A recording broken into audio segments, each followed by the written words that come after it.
Kuwait अग्निकांड में जिन 45 मजदूरों की जान चली गई, उनके पार्थिव शरीर को इंडिया लाया जा रहा है।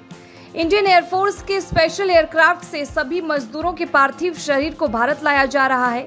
इस एयरक्राफ्ट में राज्य मंत्री कीर्ति वर्धन सिंह भी हैं। वहीं इस 45 मजदूरों में से 3 मजदूर देश के सबसे बड़े राज्य यूपी के हैं। इन तीनों मजदूरों के नाम यूपी सरकार ने कंफर्म किए हैं। इनके नाम प्रवीण माधो सिंह जो कि वाराणसी के हैं, दूसरे मजदूर का नाम जयराम गुप्ता जो कि गोरखपुर के, और तीसरे मजदूर का नाम अंगद गुप्ता जो कि गोरखपुर के हैं। जाहिर है कि इन सभी शवों के साथ यूपी के इन तीनों मजदूरों के शवों को भी इंडिया लाया जा रहा है।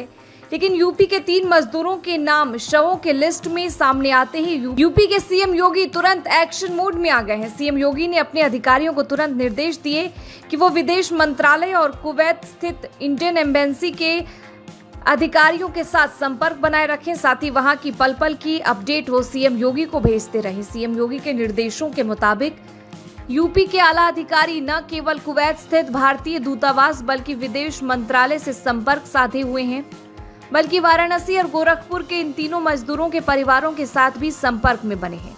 अब जबकि मीडिया रिपोर्ट्स के जरिए ये सामने आया है कि कुवैत से केरल के लिए स्पेशल एयरक्राफ्ट में सभी 45 मजदूरों के पार्थिव शरीर को रवाना कर दिया गया है। ऐसे में इन सभी शवों के भारत आने का इंतजार है। वहीं इंतजार इस बात का भी है कि सीएम योगी इन तीनों मजदूरों के परिजनों के लिए क्या कुछ ऐलान करते हैं, क्योंकि सीएम योगी इस मामले को लेकर बेहद गंभीर नजर आ रहे हैं। 13 जून को जब से जानकारी मिली है कि 45 भारतीय मजदूरों में से 3 यूपी के मजदूर शामिल हैं, वो पूरी तरह से इस मामले में एक्शन मोड में आ गए हैं।